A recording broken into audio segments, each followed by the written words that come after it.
Guys, this may be the most important and detrimental podcast that I have and will probably ever make. So be sure to watch till the end, subscribe, and share. If you enjoy this video, let's get into it.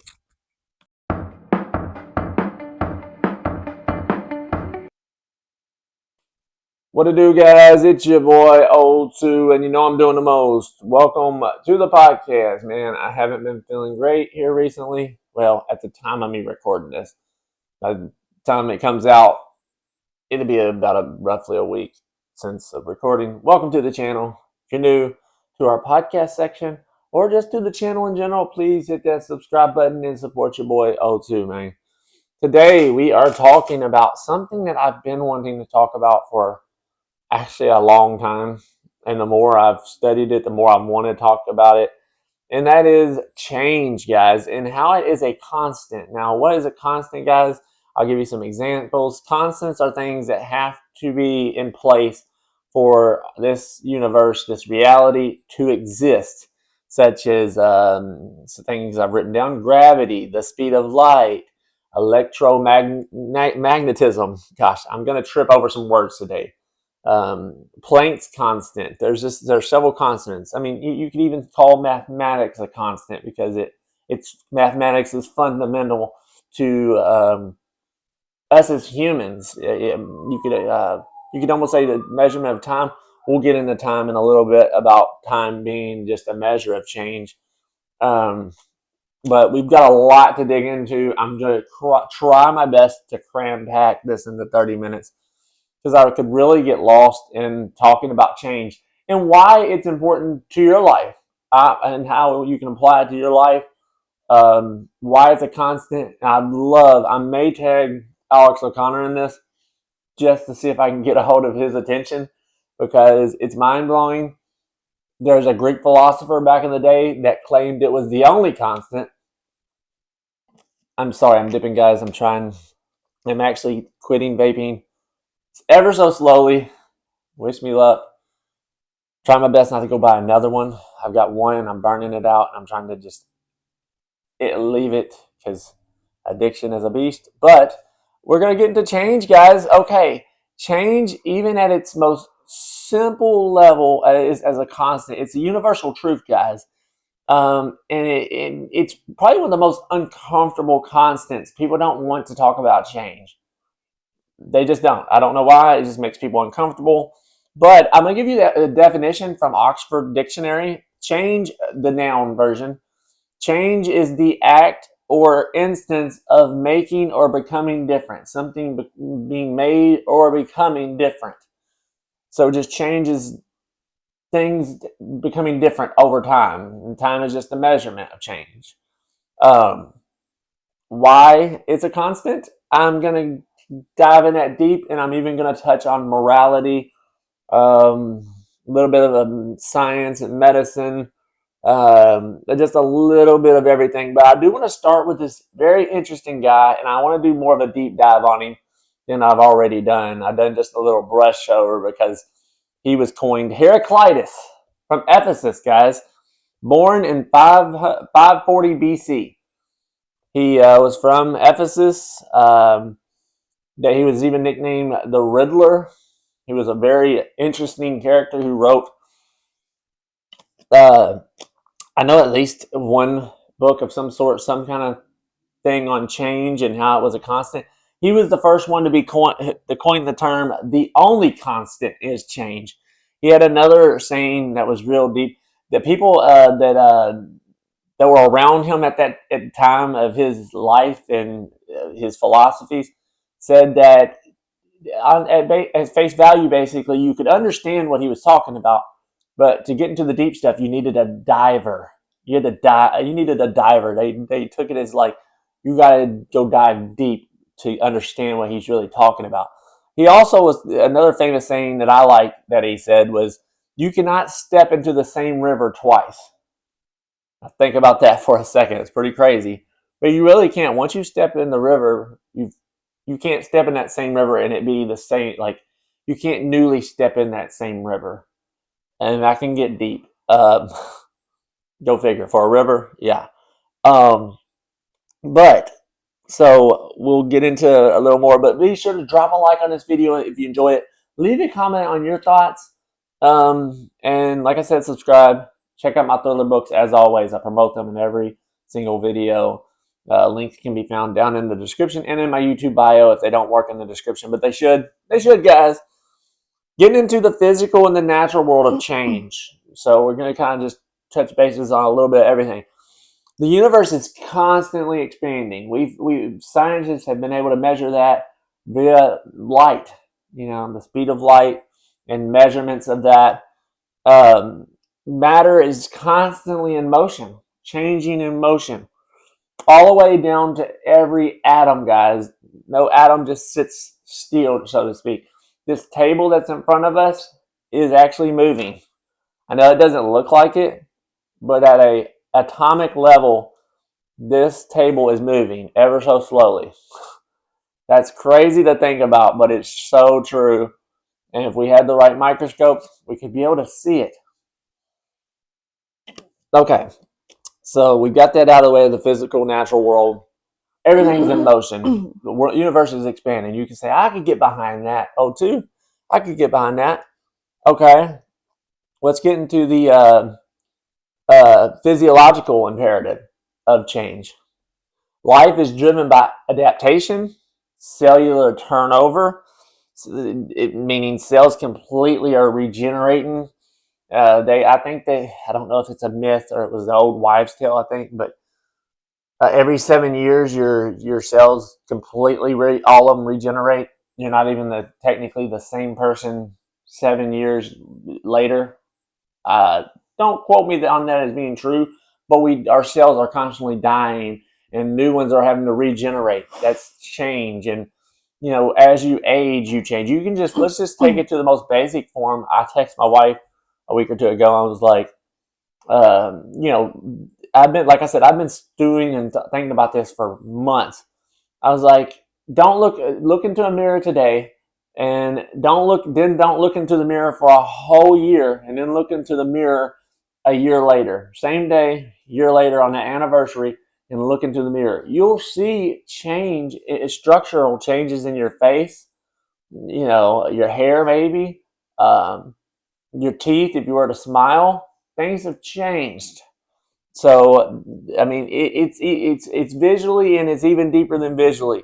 The human experience, well, us as humans, we can't go around with a microphone and ask the hedgehog, what do you think about change? But us as humans with our intellect can ask this question based on our emotions, our thoughts, our relationships, and even our societal structure, guys.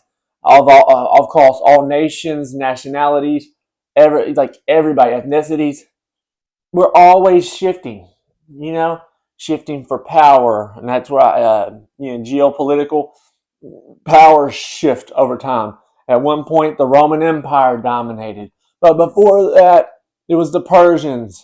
And I don't even want to go further back than that because it's just like I'm not a history buff, guys. Not a history buff. That's why I do have to do a little bit of research when I found Heraclitus. What a name, guys. Heraclitus. Let's name him Heraclitus. Maybe he just called himself that. I don't know. Probably was named Heraclitus. The Greeks had some really cool names.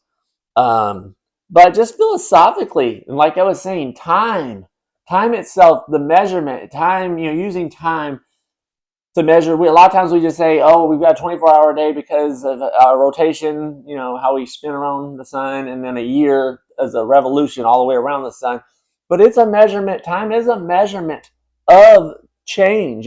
We're just measuring change literally with time. So we're going to go dive in a little deeper. I'm telling you, I have filled up a whole paper and a half, two and a half papers basically of research, information, things that came from my head about change. We've got so much to get into, so I don't even know where to start. Let's see. I guess we'll start on this side because I guess we'll end on the morality side of it, which I think is the most interesting. But I don't want to keep saying guys. I apologize if I keep saying that. But I do want to get a hold of potentially Alex O'Connor or any other philosopher out there that wants to talk more in further detail about this. And even my viewers and subscribers, we can talk more on this in a Google Meet or anything. I would like to dive deeper and deeper and deeper until I get lost in it. But we've seen change just in our world. So we've had a decline. Some would say we have more violence today than we did hundreds and thousands of years ago. I wholly disagree. We have seen the decline of violence and barbarism, meaning practices that were once considered acceptable, such as ritualistic sacrifice. I'm not saying it doesn't happen today, but it was on a widespread scale back in the day. Infanticide, which is the killing of babies, was once acceptable. Specifically, I'm not a history buff, but I believe the Mayans or the Incans, something like that. Mayans or Incans like sacrificed babies to the gods, thinking it would appease them when something went wrong. They're like, I don't know, they get hit with a bad storm, they sacrifice babies and been like, please, gods, don't be mad at us. That's changed. Ritual sacrifice, and just in general, slavery, the view on slavery, especially. I know there's still specifically the transatlantic slave trade. Slavery is probably just as prevalent, if not more, than ever before. But the condemnation and the frowned uponness of it, like looking upon it and being like the morality, people saying that, oh yeah, slavery's bad, versus back in the day, it was a lot more acceptable to just raid a place and take people as slaves. Even some of our founding fathers in the United States of America had slaves, guys. Now we condemn that.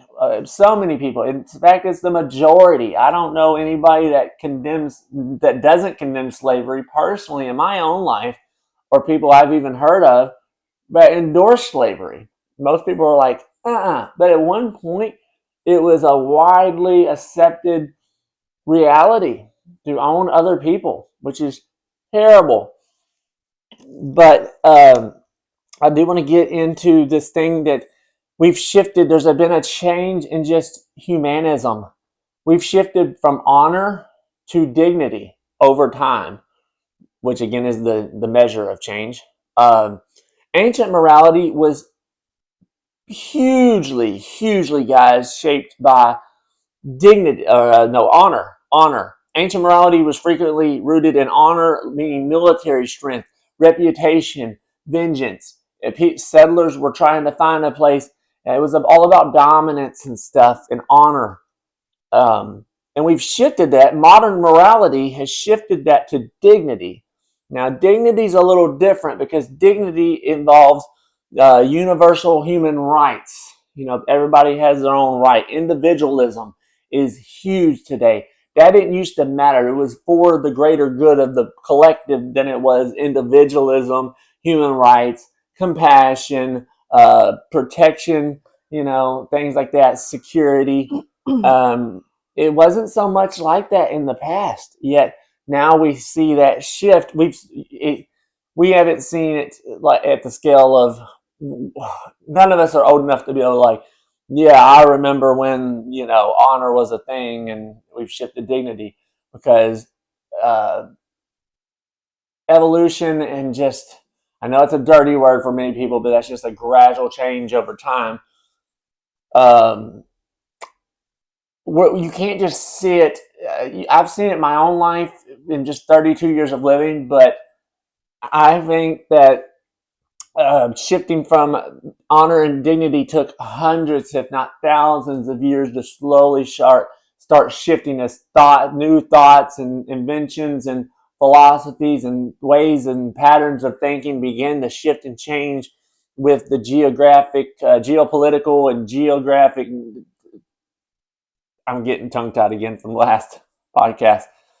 Just that society changed, literally. Small societies became nations. England, before England, there were the Anglo-Saxons. You had Winchester, you had Mercia, you had several settlements that formed and became a nation, which is now known as Great Britain or the UK. And even all the way to the overturning of nations. The Roman Empire back in the day spanned all the way from Asia Minor all the way into Europe. all the way into Europe. The Roman, go look at the old, when the top peak of Roman Empire society, it spanned, it was so enormous, it was insane. They got overthrown. I forget who overthrew them, but some of you history buffs are like, leave it in the comments for me, please. They got overthrown, man, and towards their end, they had announced that Christianity was their major religion after killing many Christians. So even that was a change. A lot of people say, well, there's moral decline, and I do believe that there is a mind virus going around, but I do not think there's a moral decline. In fact, I think it's gotten, morality has even become to the forefront. Uh, Morality decline is just an illusion, guys. Marilyn Manson, it's funny to quote somebody like him, a controversial artist, musician such as him. He was quoted as saying that the world has not grown more evil. The world has just become more televised. You know, we can know what's happening over in Asia, Russia, Africa in real time because of technology, which is a newer change of technology, the invention of technology and being able to throw satellites up in the air and real time see just change in our world. It's crazy.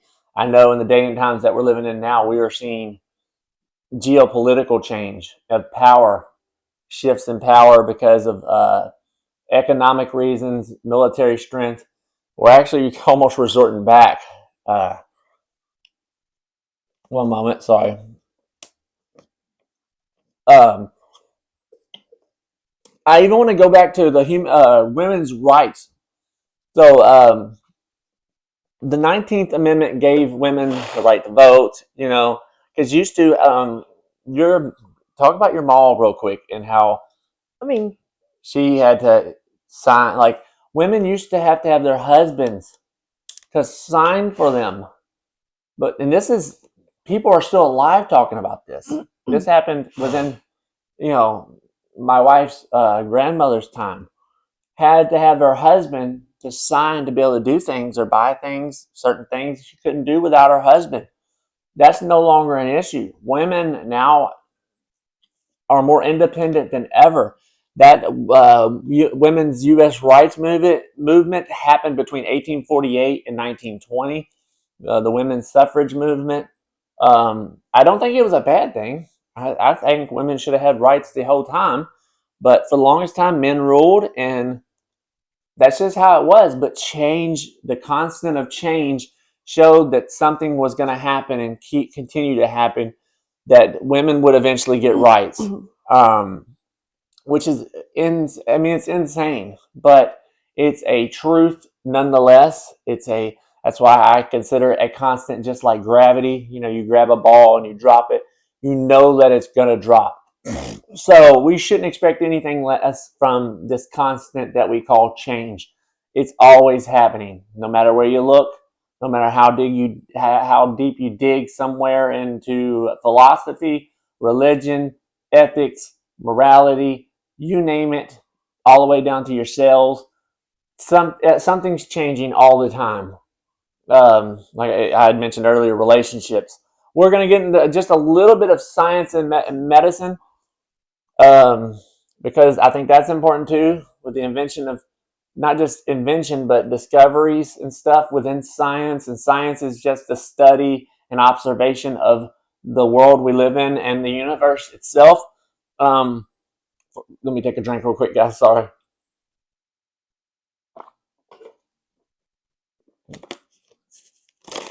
I felt like dog shit the past couple of days. So please excuse me if I'm kind of all over the place. I'm doing my best, to keep episodes coming out and podcasts. And I do want to hear from my wife eventually. And I'm doing it. My throat doesn't hurt, but my neck is sore. I don't know if it's my lymph nodes or something. Change is occurring in my body, guys. It's even down to my own self right now. But with science and medical, I just wrote a few things because I didn't want to. I have so much to talk about. We're already almost 20 minutes in, and I'm still not to the case of morality all the way. especially given deeper examples. But with Einstein, let's just start with Einstein. Einstein's theory of relativity is no longer a theory. It is a real thing, and it has led us into quantum, what was quantum theory, which became quantum mechanics.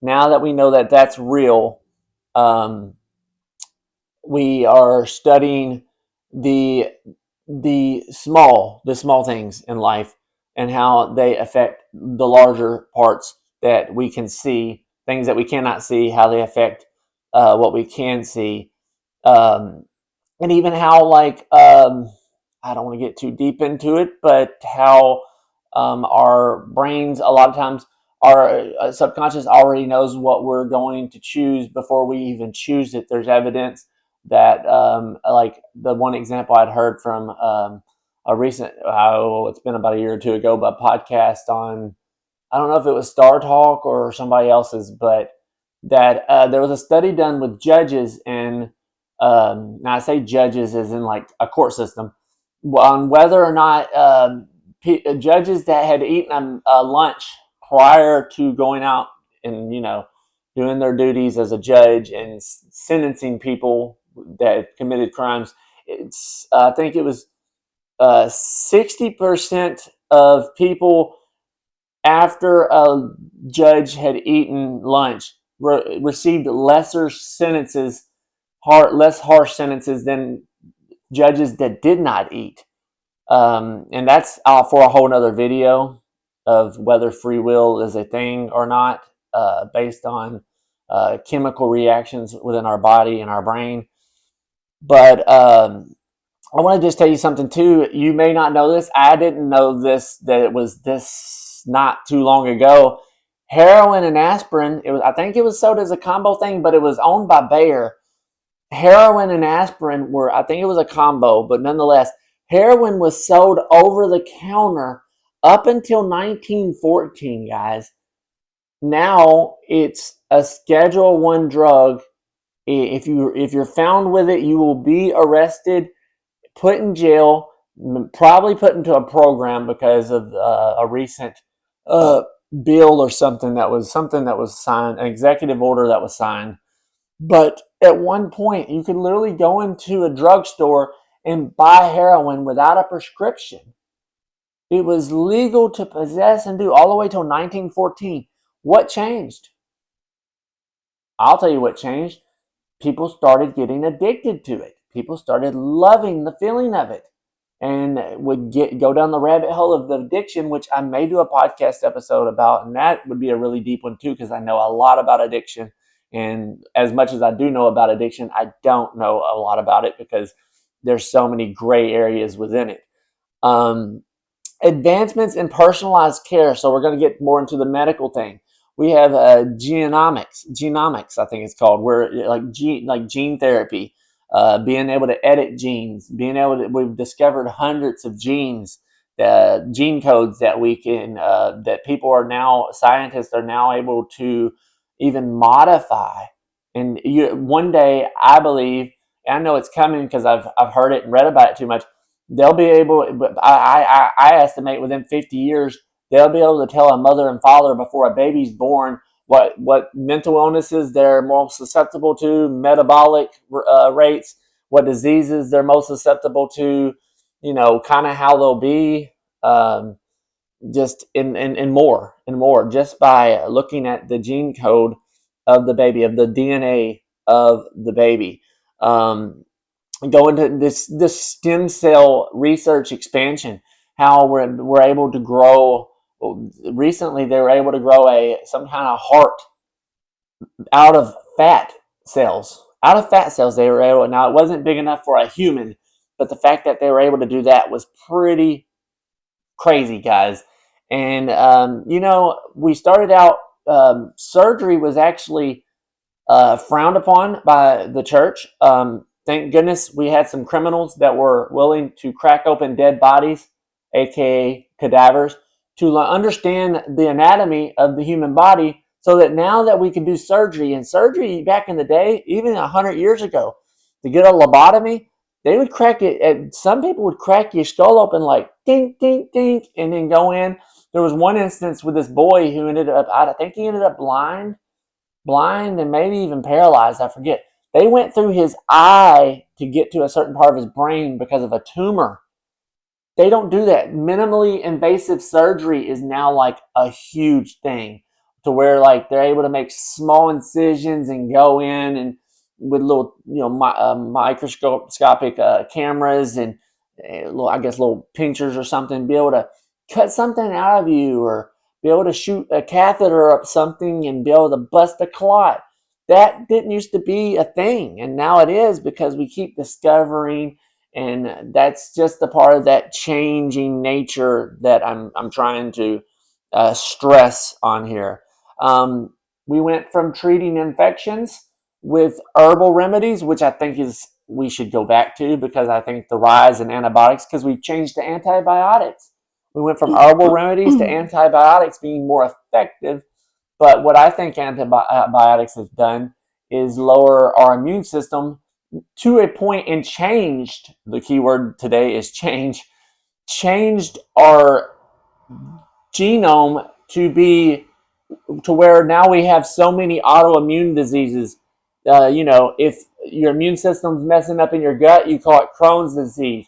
If your immune system attacks your body because you ate something, you have an allergy.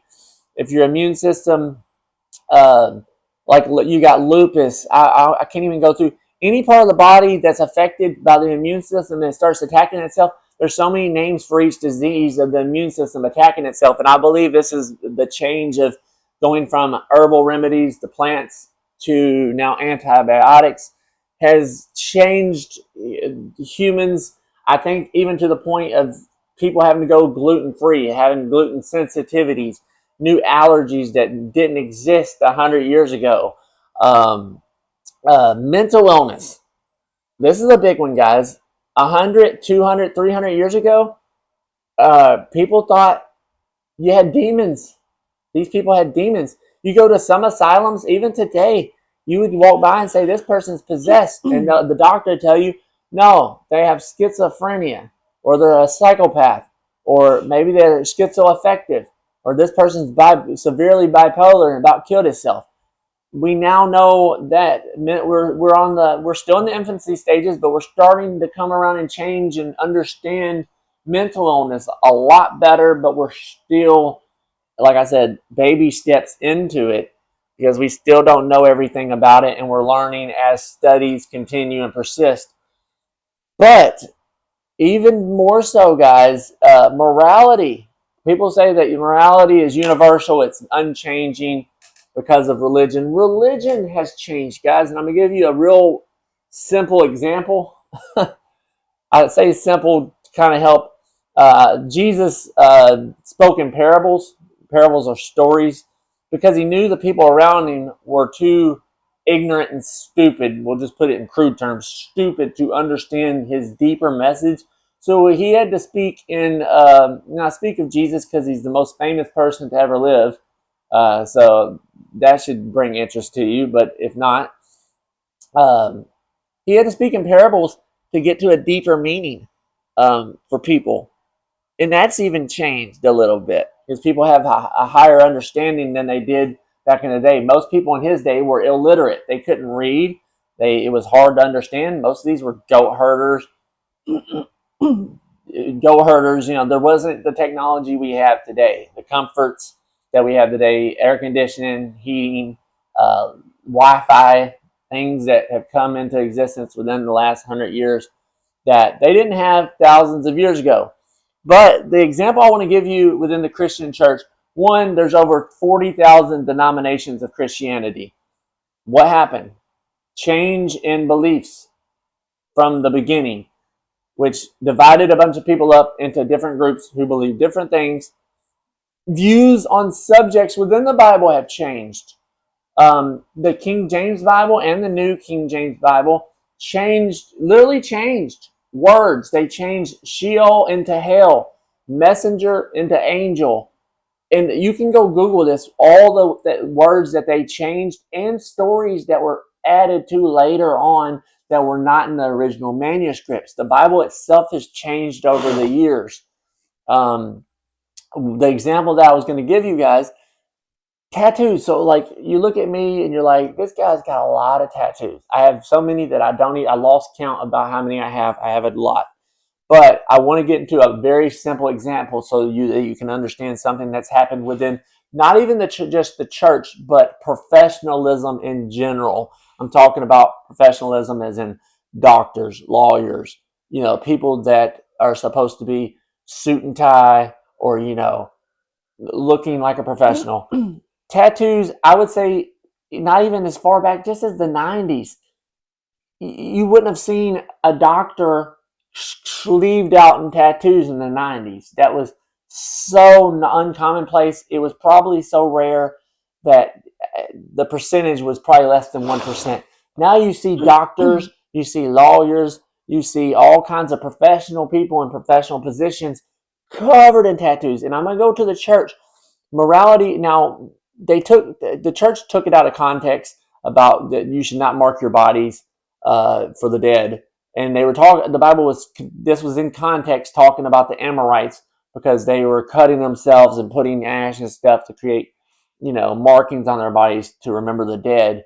That was what that was for. And I think that's what caused a shift and change of view of Old Testament law versus New Testament law. But now even in my lifetime in the early 2000s, it was in my church, and I'm sure maybe in your church if you're a churchgoer, in my church back in the day, if you got tattoos, they said you were going to hell.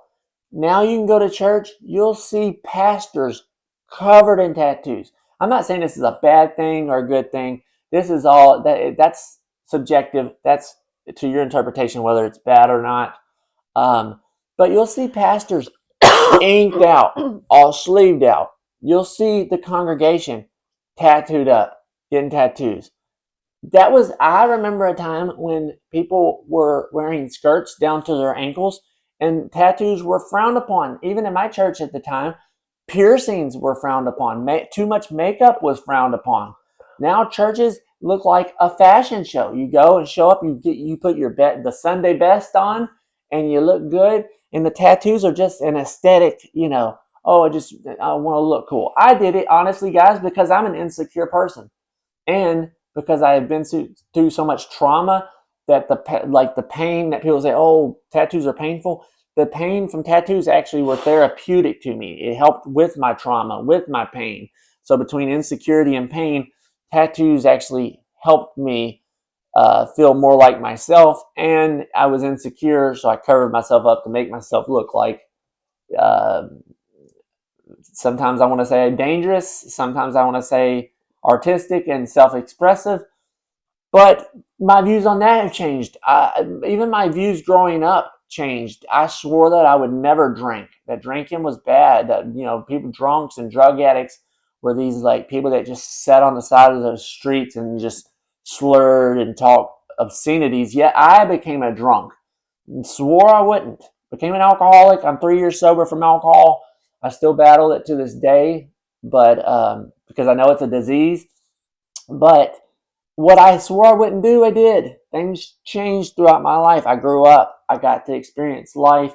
I got outside of my parents' house, got a car, and saw the world and got to experience it. And even I changed my views. And over the years, they have changed. But we can look back. You look back at pictures, we change visually.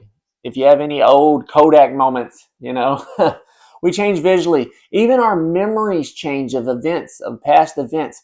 They're not exactly the same as it happened back in the day. Our memories even change. So I mean, it goes down, like I said, to memory, to philosophy, to even down to the atomic and cellular level. We change visually and audibly as we age. Our voices get deeper. Sometimes they crack and sound terrible. Through hormones, especially through puberty, we change physiologically.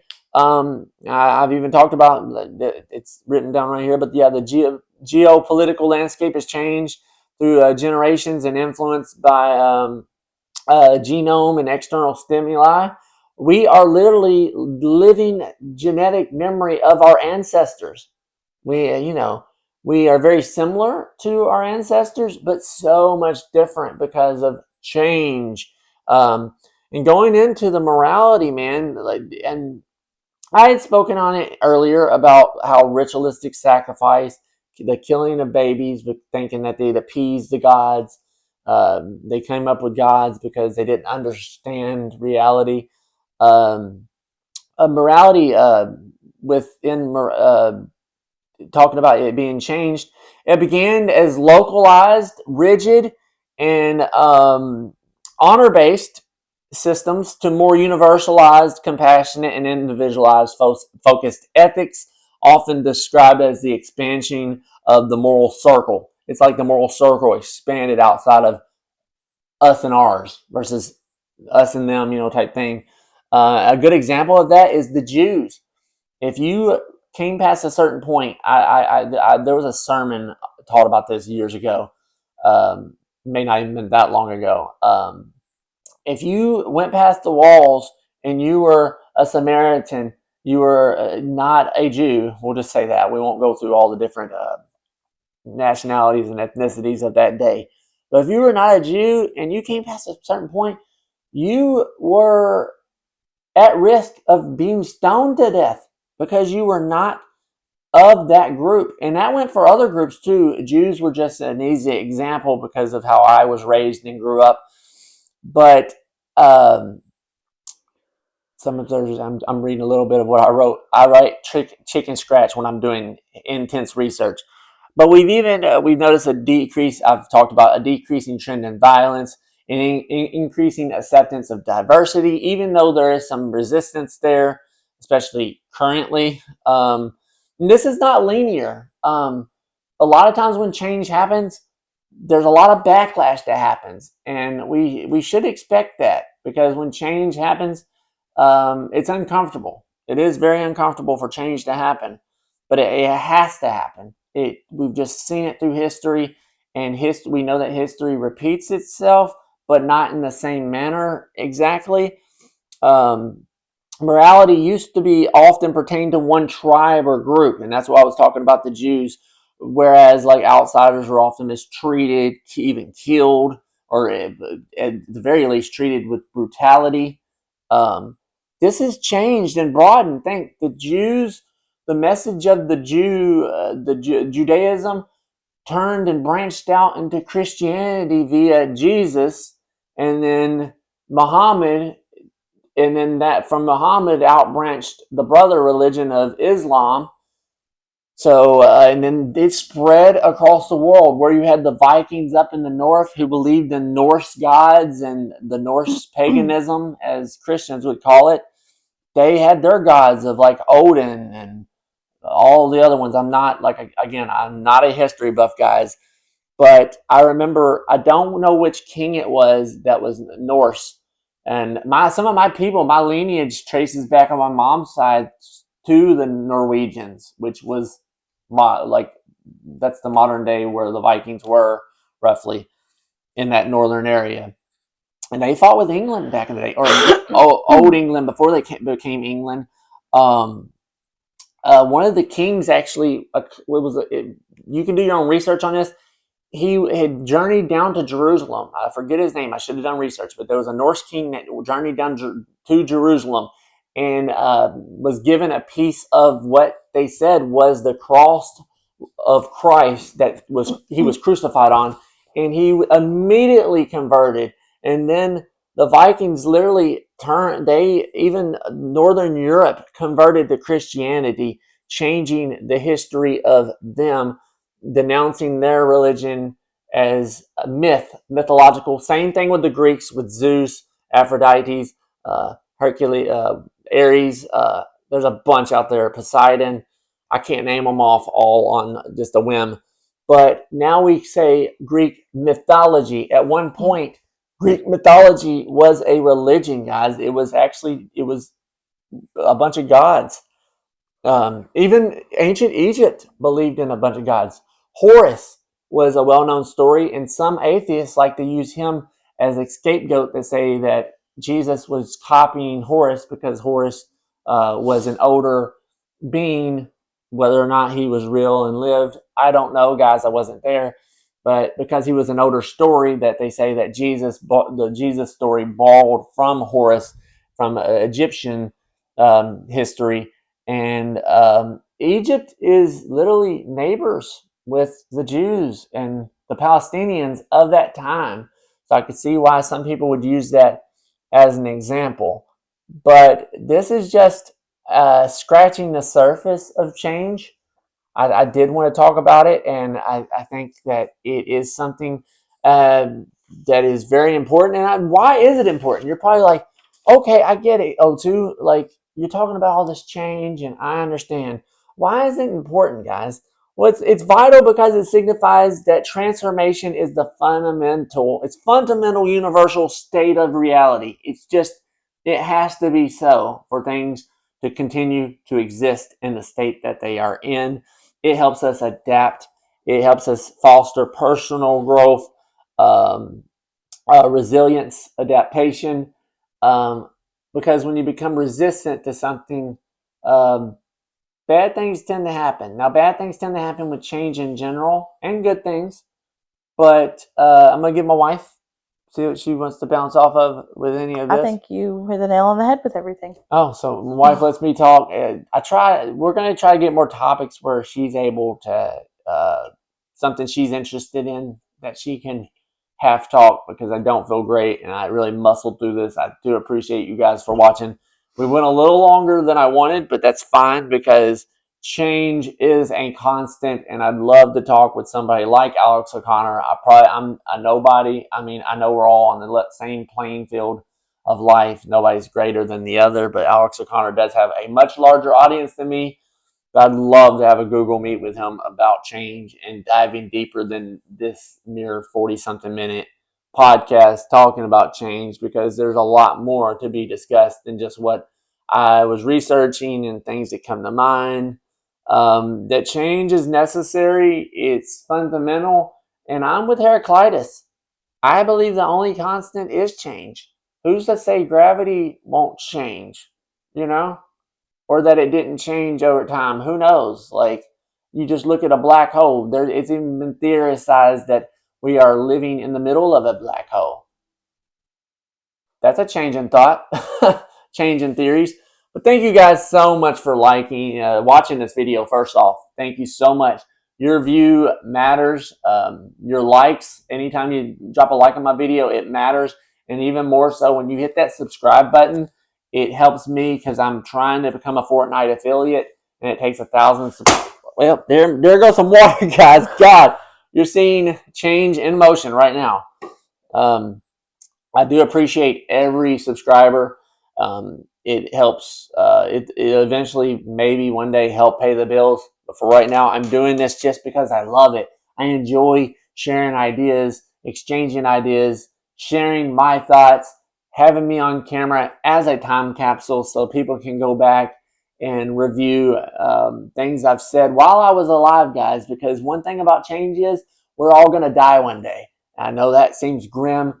Ooh, that's negative Nancy, negative Nathaniel kind of thinking. No, it's reality. It's reality. Things must die in order for other things to come into existence and live. So we must accept that, because resistance is never met well with change. Never met well with change. If we can accept this and actually live in the reality and the mindset that change is always occurring around us, I think it would put a lot of us at ease versus trying to be resistant, trying to control our reality, when reality is just going to do its thing regardless of whether we lift a finger or if we don't. That doesn't mean to sit back and do nothing, but it does mean to acknowledge the fact that we can only control a fraction of our own reality. But thank you guys again. See you guys in the next podcast. I really do appreciate you. This was a fun one to get into. Sorry for me getting tongue tied, but nonetheless, you already know that O2 does the most, man. We will see you in the next podcast next Sunday, as usual, as long as I'm still living. If not, I wish my wife would keep going and just talk about things that she likes. That'd be cool too. See you guys. Peace out. Please drop a like, a comment, subscribe, all the things. Check out my thriller books. Support me there. That's a way you can support me monetarily. See you guys. Peace out.